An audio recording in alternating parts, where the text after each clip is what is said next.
Bonjour à tous, j'espère que vous allez bien. Donc on est là pour cette vidéo qui vous va pour vous montrer comment faire un toggle button sur Qt. Parce que là actuellement il n'y a pas la possibilité de faire un toggle button directement sur Qt Creator et il n'y a pas de Q toggle button. Voilà. Donc on va ouvrir Qt Creator. Je vais juste essayer pour faire l'enregistrement vidéo, c'est à cause de ça que c'est ouvert. Du coup on va créer un nouveau projet. Ça c'était test avant la vidéo. On a une application, voilà. Et puis le titre de l'application, on va l'appeler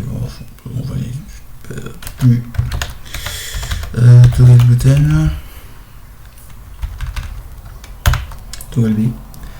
On va la laisser ici.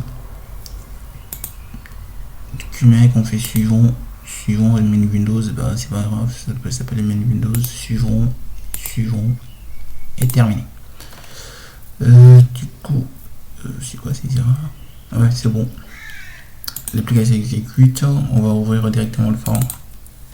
On va ajouter cette fois-ci un checkbox. Check celui-là. On va enlever le texte, le label qui est à côté. Donc pour avoir seulement un checkbox avec l'image par défaut. Et on va aller donc modifier la feuille de style qui est une sorte de CSS pour Qt. Donc on peut mettre du CSS dedans. Donc là, puisqu'on a besoin de... Donc la solution c'est de mettre deux images, c'est-à-dire une image pour le bouton quand c'est checké et une image quand le bouton n'est pas checké. Donc on va chercher des images directement sur Platicon. Voilà. Et on va écrire toggle. Voilà. Toggle.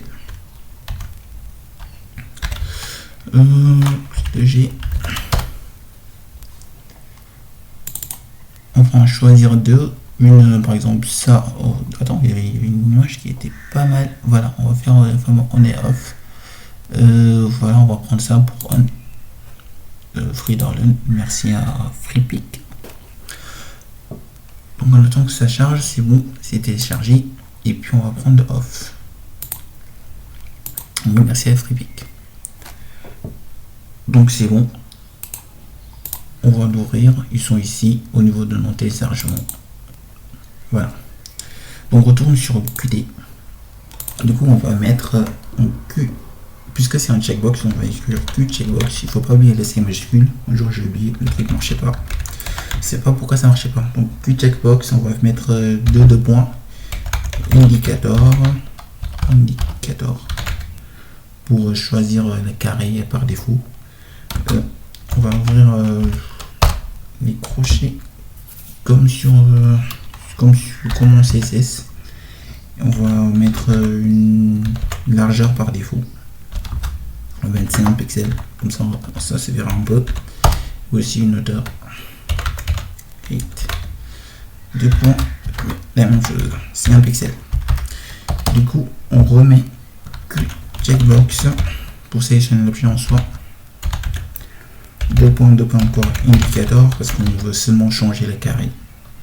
Et cette fois-ci, un seul 2 points, on fait check it, c'est-à-dire qu'on s'est sélectionné.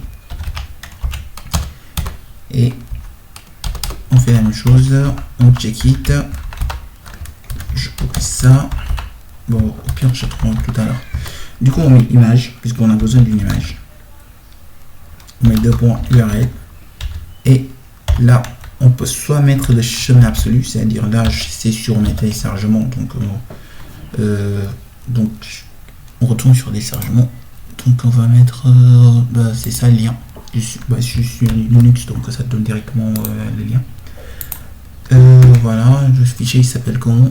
Il s'appelle toggle, par exemple, ça c'est un checké, donc on va faire toggle off.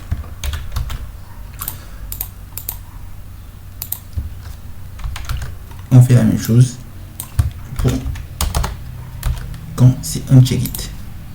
Du coup, vous avez vu quand c'est un check it, donc on va laisser à off, et quand c'est check it, on va laisser à on. Du coup, on fait appliquer, on regarde si les changements, voilà, les changements sont appliqués. Donc on va démarrer. Ça charge. c'est bon. Et puis voilà, on a notre toggle button quand c'est cliqué ou c'est pas cliqué. Après, au lieu de prendre directement le chemin absolu, on peut créer une ressource en faisant add new. On va prendre Qt, on va prendre Qt ressource file, choisir, on va nommer par exemple myfile, le suivant, terminé. Après ça charge, puis notre fichier de ressources. Là on va ajouter un préfixe, c'est-à-dire pour accéder au fichier, par exemple on met par exemple myfile, ou bien on va mettre /new /préfixe. Du coup le nom on va le renommer slash par exemple slash voilà, non, comme ça. Puis on est rentré, c'est bon. Après on va ajouter mon fichier, là, on va sur téléchargement, switch off, switch on, je pense que je peux mettre voilà, ajouter les deux en même temps, faire copier puisque ça se trouve pas encore sur le dossier de notre projet.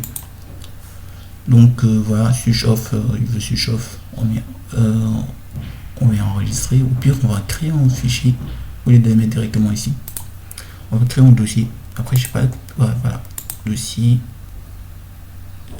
au pire on laisse comme ça, voilà, comme ça. Annuler. Par contre j'ai oublié le nom du projet, le nom du fichier c'était toggle-off en PNG je pense.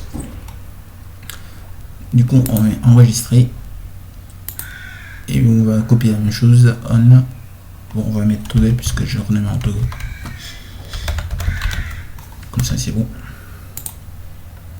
Du coup on a nos deux fichiers qui sont directement parmi nos ressources.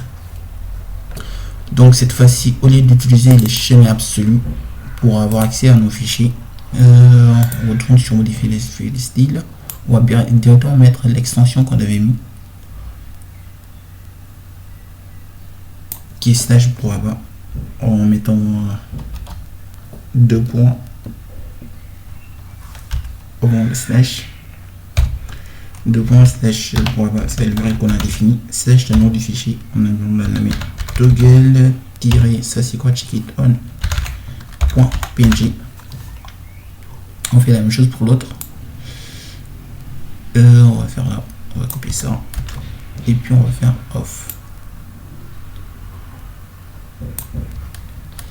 Après je pense là vous n'allez pas trop voir le changement puisque c'est le même fichier. Au pire on va mais je veux pas dire que ça marche c'est sûr, mais pour que vous voyez réellement la différence puisque c'est les mêmes images, on va recréer un nouveau checkbox.